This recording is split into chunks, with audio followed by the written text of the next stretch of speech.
তিন ধরনের ফকিরকে ভুলেও ভিক্ষা দিবেন না। যদি আপনি জেনে শুনে তাদেরকে ভিক্ষা দেন তাহলে তো আপনার সওয়াব হবেই না, বরঞ্চ গুনাহ আপনার জন্য লেখা হতে পারে। প্রথম নাম্বার যে ফকিরকে আপনি ভিক্ষা দিবেন না সেটা হচ্ছে, আমরা যখন মসজিদে জুম্মার নামাজ পড়াই, জুম্মার নামাজের পরে দেখবেন যে মসজিদের চারদিক দিয়ে অনেক ফকির দাঁড়ায়। ফকির দাঁড়ায় একবারে ভাষণের মতো, যেমন সে লেকচারার, একবারে বলে ফেলে ভাষণের মতো যে ভাই আমার কিডনি নষ্ট হয়ে গিয়েছে, আমাকে কিছু আপনারা দান করেন। মুখের মধ্যে একদমই আটকায় না। এমন কিছু ফকির আছে না?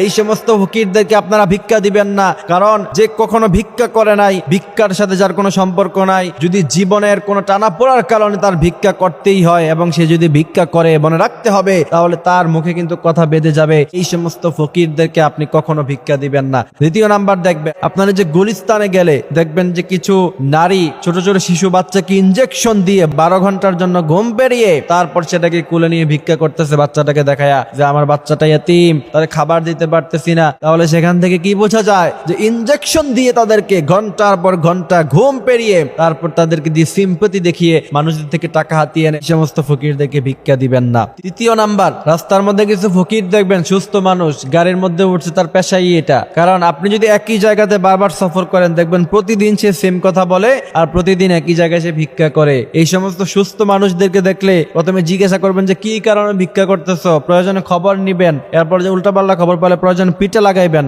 মাইর দিবেন, তাহলে ভিক্ষার যে টেন্ডেন্সি বাংলাদেশে চালু হয়েছে সেটা বন্ধ হয়ে যাবে।